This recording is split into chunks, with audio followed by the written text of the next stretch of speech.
This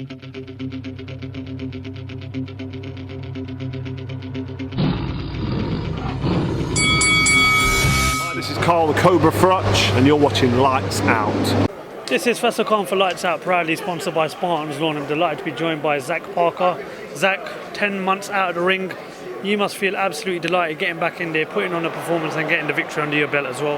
Yeah, obviously buzzing, just get back out there, get the ring rust off, and yeah, I just enjoyed it. I didn't put no pressure on myself. Just this last few years, when you're being in the number one spot, you're just waiting for the big fight, waiting.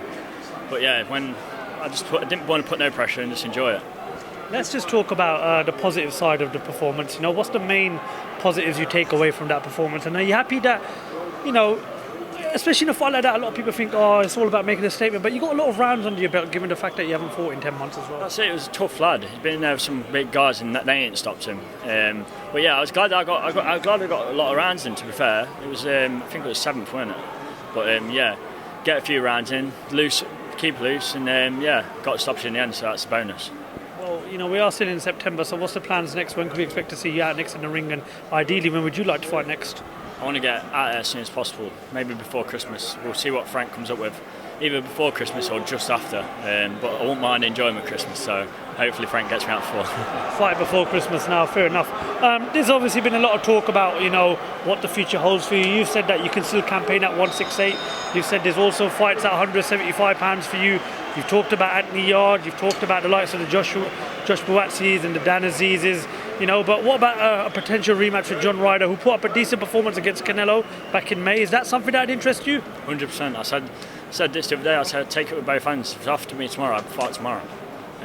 If you're a boxer and you don't want to avenge your loss, you're not in the right sport. So yeah, if that got offered to me, I'd take it with both hands.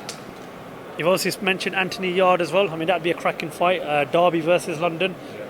It'd be a hostile atmosphere if it did go into London, but I'm pretty sure you'd bring enough fans down from Derby. I don't want to ask you why the reason you want to fight Anthony Yarde, because this is a sport where fighting is the game. You know, the best are going to fight the best. But what makes you confident that you beat Anthony Yarde? Yeah, I just see a few chinks in the armour. Obviously, we're both.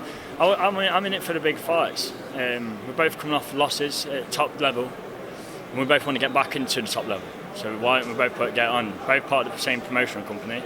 I don't see why not. Hopefully Frank can sort some out. If not, I want top 10 at least.